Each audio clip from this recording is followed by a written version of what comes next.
It's a national feeling of doom and gloom. But of course, in the spirit of patriotism, I say happy independence in Nigeria. Nigeria is 64 today, and we are, of course, very excited right here on Enterprise Television. You're watching Enterprise Morning, and I am Henry Igwebike. And I'm Choma Okohe. All right, let's kickstart our newspaper reviews in a jiffy, but right after that will be our main conversation also for today. While we get everything all sorted out for you, please do well to be part of our community. Have a say in what we say. You can always find us at Enterprise TV News.com, and also like, comment, and follow us on all our social media platforms at Enterprise TV7. With us today in the studios to do justice to all that, we have a newspaper reviews, and if possible, our main conversation is Cyril Abaku, journalist and public affairs analyst. Good morning to you, Cyril, and happy independence. Good morning, sir. Happy independence. Nigeria is 64. Nigeria. How does it feel like today? Well, awesome. Wow, despondent. I don't know what to say. Yeah, but I mean, it hardly feels it. Wow. That feeling seems to be thinning out by the day, because, of course, joy is not something you pluck from a tree. These things grow over time, but Nigeria sadly hasn't shown much promise in terms of the way we look forward to living through it in our adult years. But we hope that with time things will change. But for now, it's not where it ought to be. There's no need to pretend about it. Nigeria have been hoping for over 50 years now. Over 64. Yes. I'm saying 50, so let's we have 50 years. Great. All right, so let's see what is happening on our pages today, newspapers that is, and we're starting off with the Guardian newspaper. The big story here says Nigeria at 64, economic hardship, political rift overshadows celebration. Interestingly, we have a cartoon flick here.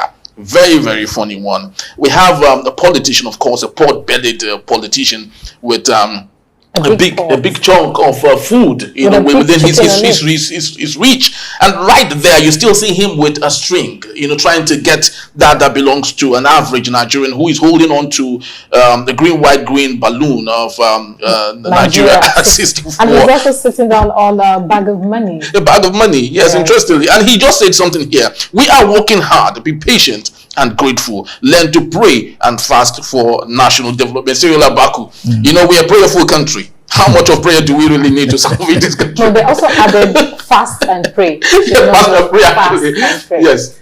We've been praying, but even prayer has its limits. There are things prayer can do. There are things prayer would not do. You can't pray away through an examination. You can't pray away through certain things. You have to be out there to work. I think that because of our laziness and indulgence, we have chosen to deceive the masses by saying pray, pray, pray, pray, pray, while the real work that ought to be done is not being done. You know what I mean? So even God, I mean, is a God of both principles and prophecy. There are things that must be done to achieve certain things. We don't, even after, do you know that when God told Israel, you're going to a land of milk and honey, milk and honey are not natural things. They are secondary processed products. To have honey, you have to first grow bee, you have to culture them, then they produce the honey for you. Milk too, the cow has to eat, grow, then be able to produce. So when you say milk and flowing with milk and honey, they needed to go and work first to get milk and honey. So instant tea is actually not instant. No, it has to be brewed and it has to. So, but Nigeria has jettisoned the part of work and has rather followed the part of prayer. The reason is arguably because we live in a country that does not embrace justice. Sometimes when you have reached the cutoff mark, when you've reached certain thresholds, they now begin to look at your name, your religion, and so on. So people back up even the excellent work with prayer. So this thing has, you know, it's in our psyche that when NEPA has taken the light, I've been there before, they say let us pray, but they will restore power. You know what I mean? So when Nigerians go overseas, when they jackpot, they're an entirely different world. But once he lands in a hotel, he wants to quickly bring his clothes and iron it. They tell him, oh God, like, they don't take power. It's, you know, it's here for you. So we've been largely we've been stuffed in a corner. I just hope that we find leadership that has the vision and the charisma to pull us out of it and put us back where we belong. Because Nigeria was born with the promise of leading global Africa. That's Nigeria's promise. Yes, now we were small. We were told that Africa is the centerpiece of Nigeria's foreign policy. And I give you what I tell you what I think was under Murtala Muhammad. when the late Dr. Adeboye Adedeji was commissioned to bring up a policy document for Nigeria, and he said Nigeria's overarching policy goal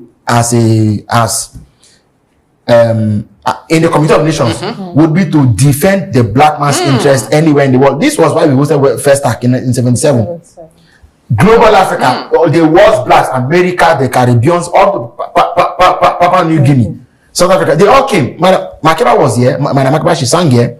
Steve Wonder also came. You know, we built an entire village for artists to come from all over the world. It was a major showpiece. But somewhere along the line, you know, we threw the baton away. A country that provided chief justice for Uganda, Botswana, the Gambia.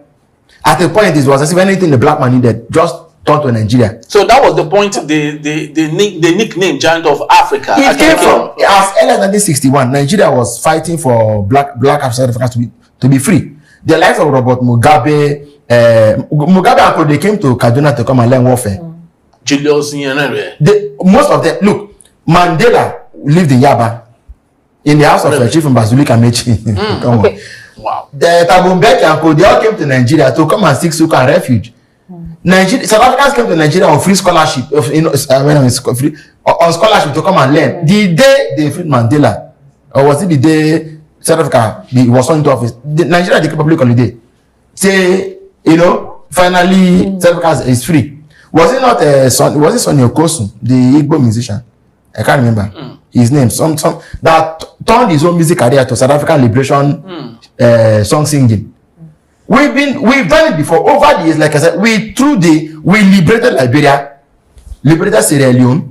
Of late, recently when the Gambia wanted to act funny, they didn't send our people to go and chase the man out. Till today, Nigerian soldiers are the ones guarding the Gambian president.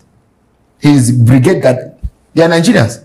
So we've been there before, but corruption and these problems, I honestly don't know. Okay. We threw everything to the dogs and just became what we became today. Okay, talking about throwing everything to the dogs, but if our Nigerian individuals go outside the country, we hold positions and we tend to rub shoulders with the prominent people that are even more, should I say, more opportune than we are when we are in the country. But our leaders go out and they come back, but they don't see reasons to do some of these things. So what is the striking thing that makes our individuals as Nigerians go out and they tend to hold offices and do exploits outside, but our leaders don't? Yeah, Choma, let me just bring this up. You know, Professor Shoyinka famously declared that his generation was a wasted generation. And for us, that's like the golden era of Nigerian enlightenment and achievement.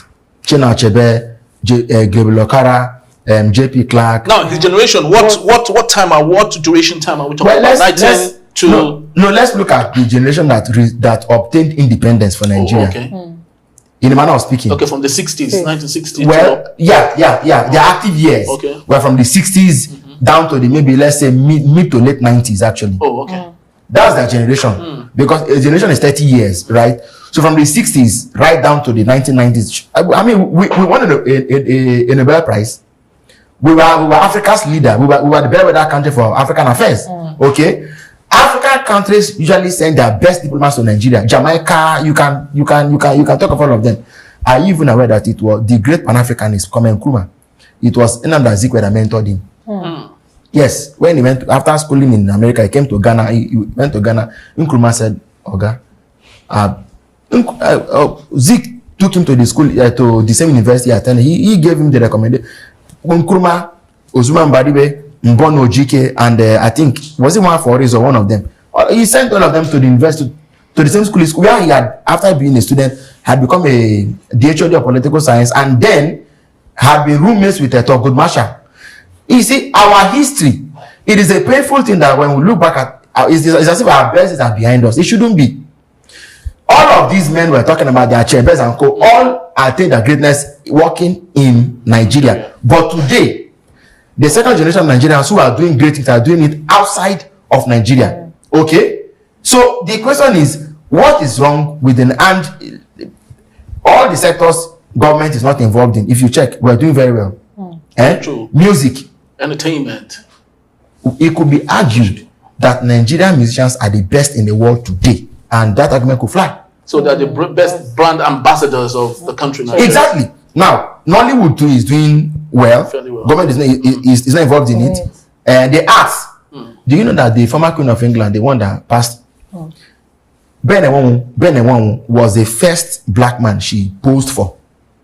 The Queen the Queen posed for him because he was an artist extraordinaire. This Nightingale drum, you see that Nightingale was his work. The logo. Yes, was his work. The symbol of the risen Christ at Ibadan was his work. The Nepal one he did Shango was his work. If you check, Benewon is a treasure trove. But the question is, why are Nigerians successful? And why is Nigeria not successful? And why is it that all the things the Nigerians are doing on their own, they are doing well? Chimamanda Ngozi Adichie, for example, and all the things that Nigerian government is doing, they are not succeeding. It means our problem is government. Now, are you disappointed that Bola Ahmed Tinubu, of course, whom I would love to believe understands most of these things you're talking about, are you disappointed that he is not moving the trail? He's not passing on that torch? I tell you what, the president hasn't done satisfactorily. And it's very simple to pin that to a spot. The fact is that he already came in to inherit a country that was as good as comatose, right? Because of the inactive years of President Bola Muhammadu Buhari for 8 years, there was nothing going on. But the fact is that maybe we should have seen through him that he too wasn't going to do much, because for him to have said the Milocom, it was like saying that everybody has gone there to have their own share. It's my own thought also.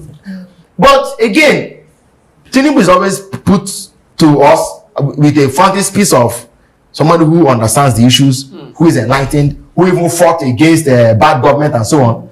But now that he's there, you cannot shame a man in his absence. So what he's doing, we cannot now say he could have done better if he could have done better if not. No, he's the one doing it now, so we have to put it on him. This is the president giving us his best. Did you see his speech today? So he said earlier, he said, I asked for the job, don't pity me. So I think he has given us enough ground to say if he failed, he was the one that really failed. All right, so just for the want of time, I think we can only take one newspaper. But just before we wind up for today, let's go international for a beat. The Lebanon, Israel, Raqqa, and the feud happening there. We saw lots of bombardment in less than 2 days now. The Lebanese have lost close to about 700. About 700, in just in the last 2 days. And now there is a grounding caution that hopefully, would take part in this. Now, how do we resolve this issue? The world is a global village. What affects one sport ends up affecting the other. How do we solve this issue? And do you think it's possible, knowing that the United States has been careful, they're about to go through elections in November? How do you think this can better solve itself, if it's possible? No. The way Israel has just decimated or decapitated Hezbollah within, even me, I'm surprised. The relative ease with which they just took out their leader, took out their commanders, took out everybody, not to mention the pager, pager blast. Yes. But Israel is clearly not going to let this whole thing up anytime soon. Because what they've called a limited ground offensive or ground assault is propaganda. I mean, no, they said limited ground assault. They've already started it. Yes. But the point is, will the enemy fight back? So when that happens, the so-called limited offensive will now become a protracted offensive. It's clear. In war, there's no risk-free option in war. So they have said that we're not just interested in fighting this thing in the air. We're ready to now enter into southern Lebanon. The Lebanese government is clearly helpless because they don't know what to do. Iran is one funding Hezbollah. And to hear Netanyahu say that even the Iranian people are not, that to take Iran out won't take them anything. I frankly don't see if what they have done to Hezbollah is a dress rehearsal, is a very good dress rehearsal. Okay, now I want to quote something. The Tel Aviv-based political commentator Ori Goldberg says the Israeli ground invasion of Lebanon is part of an effort to shore up its regional reputation so as to score political points domestically. Well, I mean, this would also help. We know the fact that Benjamin Netanyahu had his ratings plummet for some time. Yeah. But as soon as he started, the pager blast marked the turnaround for him. Yeah. So he has to show that force of strength that he's able to defend Israel. And if you check, since after the pager blast and when he killed Nasrallah and co, his name began to his what's it called? His brand equity, as it were, began to rise again. Okay. In a way, we could say he is doing it selfishly, but in a way also, Israel has incredible enemies. And let's face the fact, maybe the response of Israel is overhanded, but the fact is that now Hezbollah find trouble. When after Hamas attacked Israel on October 7 last year, while Israel was facing Hamas, Hezbollah fired rockets into Israel. Yeah, And to sympathize, isn't it? It's brothers. You're hurting my brother, okay, let me sympathize. Is there anything wrong in that? I don't know. Now they can face it. All right, but just before we wind up, I wanted to ask you, the reason why the United Nations in the first place was created was to cushion issues like this one. But at this point, when the United Nations is simply helpless, don't you think this is a Holocaust reversal? Well, that would be a very big thing to say. So let's go back to 1940 to 1939, 40, 41. What's it called? The Jews didn't launch any attack against the German state or Adolf Hitler. Not physical, but of course they took over the entirety of the economy intellectually. So that is, it's like now people. I mean, shouldn't they be free to do business in Lagos or any other part in Nigeria? Let's face it, the Jews are only ethnic Jews, but they are Germans. Okay, yeah. You know what I mean? Mm-hmm. The Jews in Poland are Poles. But ethnically, it's like in America, you have Indians and there are so they're African Americans. So they didn't come to take the country; it was their country. Good. So when you now look at what's happening in Germany, what did they do to Hitler? Hitler just hated them, fabricated a story that they were the ones who made Germany lose World War I, which was not true. Hitler just had paranoia for Marxism and he was looking for something to pin his own ambition on. To come to power. Of course, being a so-called Nazi or nationalist, what did they expect him to do? How about his own countrymen that fled Germany when he came to power? But Einstein and Koda said, we can't run with this man. And so Einstein was not an American, he was a German. True. Yes. He was a German, yeah. Those who could run. At the 1936 Olympic Games, Hitler was defeated, because he said the Iranians was superior. When Jesse Owens, the black American, took this thing was rubbish. So now coming back to, it's not Holocaust reversal, sir. Somebody poked you in the face, created an act of war. It is only normal that they respond. We can only beg Israel to respond proportionately, because of course in war there's what they call disproportionate use of force, which shouldn't be. Somebody fires a bullet at a soldier, don't launch a grenade. But I've always wondered why brothers in the same region, Qatar, Saudi Arabia, the UAE, they are not coming forward. These are people that should come forward to say, brothers, let's stop doing this. Why are they all absenting themselves in all of this? I can give you an answer. Yeah. Hold on. Israel has a mixed population. There are Arabs, there are Jews, there are Muslims, there are other groups. There are those people that came from Ethiopia too. Who always cry that they're even oppressed in Israel. In Israel, yeah. Only in Palestine do you have a pure Arab population. Now, if you now look at, and then among the Arabs, that there are Arab Christians, and there are, a good number of Christians in Palestine as well. Yeah, very true. That's one thing out of the way. Then, Iran is Shia Islam. Saudi Arabia is Sunni Islam. Okay. So there is a battle of which of the Islams will be superior to the other. Okay, there is a reason America has pitched its own tent with Israel as its key ally. These are geopolitical calibrations which I can't go into in details, but the fact is that in your call, you see, in international relations, it is what gives you safety that you pursue. You don't pursue sentimental brotherliness or anything like that. Okay, so, and the Houthis now also firing on Israel. Who is sponsoring the Houthis? Iran. Who is sponsoring what's it called? Hezbollah? Iran. Who is sponsoring Hamas? Iran. Saudi Arabia should be come on. All right, Okay. that's just about the size of our segment today, and I would love to say thank you to Cyril Abaku. Thank you, sir. Thank you So Thank very you. much, Choma. Okay, Thank you. thank you, Henry. Yeah. And when we return, it's Independence Day for Nigeria. Nigeria turned 64. Is there more to show for it? To stay tuned.